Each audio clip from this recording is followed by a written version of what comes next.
জাকাতের টাকা কি গরিব আত্মীয় স্বজনদের নতুন জামা কাপড় কিনে দিতে পারবো? জাকাতের টাকা দিয়ে গরিব মানুষকে কাপড় চোপড় কিনে দিতে পারবেন কি না, এটার উত্তর দেওয়ার আগে আমি একটা এক্সাম্পল দিতে চাই। এক্সাম্পল, উপমাটা আমি একটু বলি। আপনার কাছে একজনের টাকা পাবে, 200 টাকা পাবে। 200 টাকা আপনি ধার নিয়েছেন, সে টাকাটা আপনি তাকে ফেরত দিতে হবে, সে পাবে তার পাওনা টাকা। বাজারে দেখা হওয়ার পরে তাকে বলছেন, ভাই এদিকে আসেন, আপনি না আমার কাছে 200 টাকা পাবেন? বলে হ্যাঁ। বলে আসেন।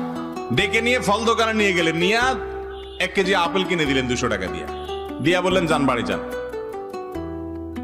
উনি যদি বলে ভাই কাহিনী কি? বলে কাহিনী হলো 200 টাকা পাবেন না, আপনি আপেল কিনে দিলাম, বাড়িতে চলে যান। কি বলেন? মায়ের একটাও নিচে পড়বে? আমি তোমার থেকে টাকা পাবো, টাকা দিয়ে কি আমি আপেল খাবো না টকটমেটো খাবো সেটা তো আমার ব্যাপার, তুমি আমার আপেল কিনে দেওয়ার কি? আল্লাহ তাআলা কোরআনে কারিমে বলেছেন, ওয়াফি আমওয়ালিহিম হাক্কুল লিসসাইলি ওয়াল মাহরুম, যাকাত হলো গরিবের, অভাবী মানুষের অধিকার। আল্লাহ তাআলা অধিকার ঠিক করে দিয়েছেন, তার অধিকারের টাকা আপনি তাকে দিবেন, সেই টাকা দিয়ে সে কাপড় কিনবে না ঔষধ কিনবে না চাউল কিনবে, এটা তার ব্যাপার।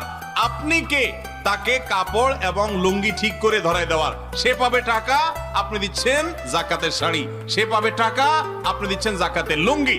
জাকাতের শাড়ি লুঙ্গি বলতে কোনো কিছু ইসলামে